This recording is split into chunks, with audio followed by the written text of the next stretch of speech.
Okay, welcome to U.S. History Themes. This is day one. Okay, so today, the only thing you have to do today is your summary of current course knowledge, and that does not have to be formal. Just what do you know? What do you not know? Most people come to the study of history with a little bit of hesitancy. Not everybody loves it, and maybe that's because you had a bad high school experience. I did not have the greatest high school history teacher. There were two history teachers at my high school. One was fabulous. One was not fabulous and ready to retire. I wound up in the not fabulous class. So I really thought that I hated history until it was, 2 years after I graduated from high school. I wound up in a history class with a teacher who loved it. And he loved it so much that he taught us to love it and to see it all around us in everyday life. So that is what I hope you gain from this class. History repeats, always. And so when you're taking a history class, and always for your whole life, if you're a citizen of the United States of America, you need to be paying attention to current events. You'll see that history repeats.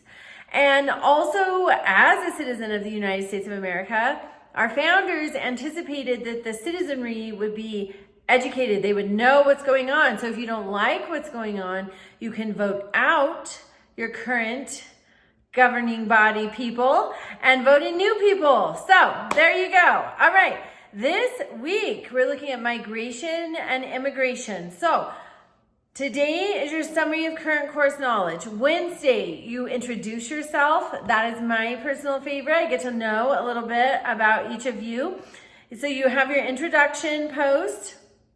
And on Wednesday, you respond to the first discussion question. You're evaluating hunting tribes versus agricultural tribes. They were different and they had different ways of responding to this onslaught of European migration. So evaluate and pick who responded better.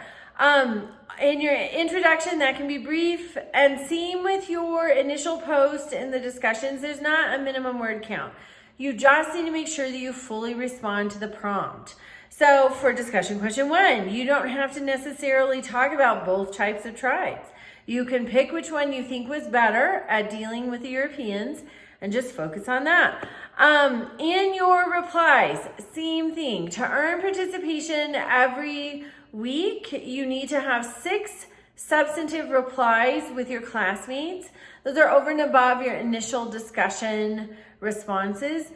And so you'll just want to make sure you give feedback on their post and then contribute something new.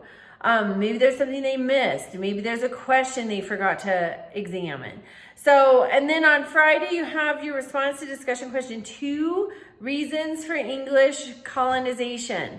There were political, economic, so many different social reasons, also inheritance. So as nutrition got better, as agricultural practices got better, the European population grew. So England had a system of inheritance, and a lot of times it dealt with land. They did not have enough land to meet this system of inheritance, so they were looking for more, and they found it here. So just pick some of the reasons for English colonization. Then on Sunday, you have a historical journal due. So you're putting yourself in the shoes of an immigrant. You get the information of the immigrant experience from the topic 1 readings. So do all of the topic 1 readings before you compose your journal. Also, those topic 1 readings that paint the picture of life for immigrants, you're going to want to cite them as references in your historical journal assignment. You might have something from your own family history. In my family, we have a legend that 4 brothers came to this country. When they got here, they destroyed all of their documentation. So the probation officer in me thinks maybe they were up to nefarious purposes prior to coming, and maybe after too. I don't know. But now everybody's good. But anyway, they destroyed all of their documentation, and I think they changed our name. Nobody else in the family thinks this, but I might use something like that and then, expanded with sources from the topic when reading for my historical journal. So you can use something from your own family history.